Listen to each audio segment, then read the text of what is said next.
Temanya tentang samurai dan ada unsur pemburu iblisnya, semacam kayak anime Kimetsu no Yaiba. Apalagi yang paling gue suka dari anime ini adalah MC-nya yang merupakan seorang legenda samurai,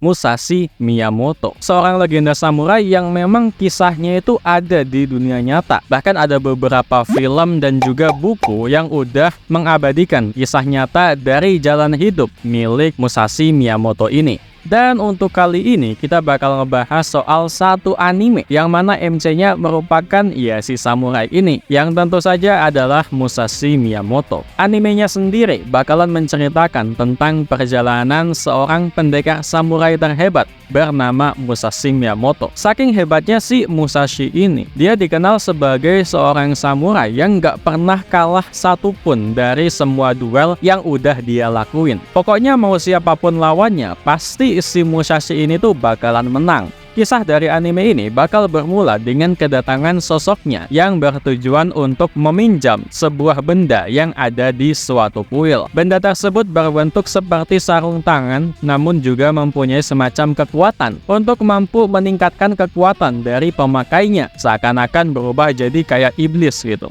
Di sini tujuan Musashi meminjam barang tersebut adalah untuk nantinya akan dia gunakan dalam sebuah misi yang harus dia selesaikan, yaitu untuk menghabisi seorang bernama Iemon yang merupakan samurai yang telah menyebabkan banyak kekacauan di sebuah desa karena kemampuannya yang mampu menghidupkan banyak manusia yang harusnya udah meninggal, dan dia mampu mengendalikan mayat-mayat tersebut. Entah apa kekuatan yang dia miliki ini, tapi intinya dia bakalan bisa mengubah manusia menjadi sosok yang bernama Genma, yang mana untuk setiap manusia yang dia ubah menjadi Genma, manusia tersebut bakalan hidup kembali dengan kekuatannya yang nggak masuk akal. Di dalam perjalanannya ini, Musashi bakalan ditemanin oleh beberapa orang yang juga memiliki tujuan yang sama seperti dirinya, yang mana walaupun sekilas orang-orang tersebut ini tuh kelihatan kayak lemah gitu, tapi sebenarnya masing-masing dari mereka ini tuh bakalan memiliki teknik bertarung yang unik-unik gitu.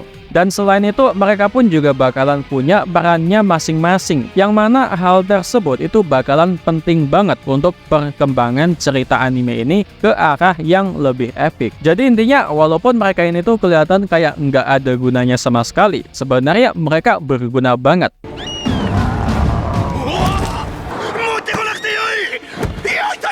Lalu biar lengkap, mungkin selanjutnya kita bakalan ngebahas tentang beberapa hal menarik yang ada di anime ini. Yang mana walaupun animasi di dalam anime ini tuh menggunakan semacam animasi 3D dan juga efek CGI, yang mana hal tersebut entah kenapa selalu aja gitu haram banget buat disebutin di telinganya para wibu. Sampai-sampai bisa gua bilang itu kalau para wibu udah denger yang namanya CGI maupun ya 3D animasi, itu mereka udah langsung males aja gitu buat nonton anime tersebut. Cuman di sini gua sebagai orang yang udah namatin anime ini dari episode 1 sampai episode terakhirnya, gua nggak pernah ngerasa gitu kalau animasi yang gua lihat dalam anime ini tuh sampai mengganggu penglihatan mata gua gitu. Bahkan karena anime ini menggunakan semacam 3D dan juga CGI, hal tersebut malah ngebikin setiap battle action yang ada di anime ini tuh berasa kayak gerakan animasinya tuh ya gue berasa kayak ngelihat ada orang asli yang megang katana dan mereka pun saling bertarung gitu. Intinya gue pengen ngomong kalau animasi di dalam anime ini tuh ya bagus-bagus aja. Lalu mungkin gue juga bakalan ngebahas gitu beberapa hal atau scene menarik yang udah gue lihat dalam anime ini. Dan biar nggak terlalu spoiler, mungkin gue tunjukin yang satu ini aja kali ya.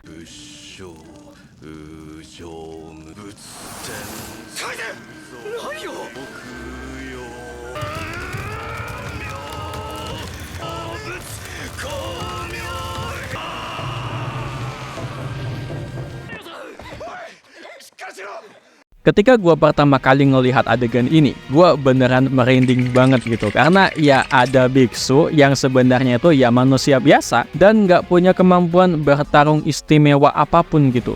Dan di scene tersebut yang bikin gue merinding itu, dia cuman modalin doa sambil ngerahin aja gitu semua tenaga yang dia punya buat ngegelempangin satu kurungan raksasa yang masih dalam keadaan terbakar. Dan terakhir izinin gue buat ngomong ini gitu, gue suka banget sama lagu ending dari anime ini. suasana hati yang gua rasain ketika gua denger nih lagu itu kayak dalam banget gitu. By the way, kalau kalian pengen dengerin lagunya, itu judulnya adalah The Loneliest. Itu judul lagunya. Nah, sekarang buat kalian yang pengen nonton animenya juga, judul animenya adalah Onimusha. Terdiri dari 8 episode. Di My Anime List sendiri, anime ini cuma punya rating 6,5 aja. Tapi ya balik lagi, mungkin lu harus nonton sendiri sih, buat mastiin aja gitu kalau sebenarnya lu selera apa enggak gitu sama anime yang satu ini. Dan juga buat kalian yang udah pernah nonton anime ini, kasih pendapat juga dong soal anime ini. Anime ini tuh sebenarnya emang bagus atau ya emang jelek gitu kalau menurut kalian yang udah nonton anime ini. Hitung-hitung buat bantu juga gitu buat orang yang pengen nonton anime ini. Menurut kalian anime ini recommended atau enggak? Dan ya mungkin jadi segini aja dulu dari gua untuk info atau rekomendasi anime kali ini. Dan kalau kalian suka sama video kali ini, jangan lupa klik tombol like-nya buat bantu supaya algoritma video ini makin keangkat. Subscribe juga tentunya. Thanks dan nonton sampai habis. See you next time and ciao. Tani.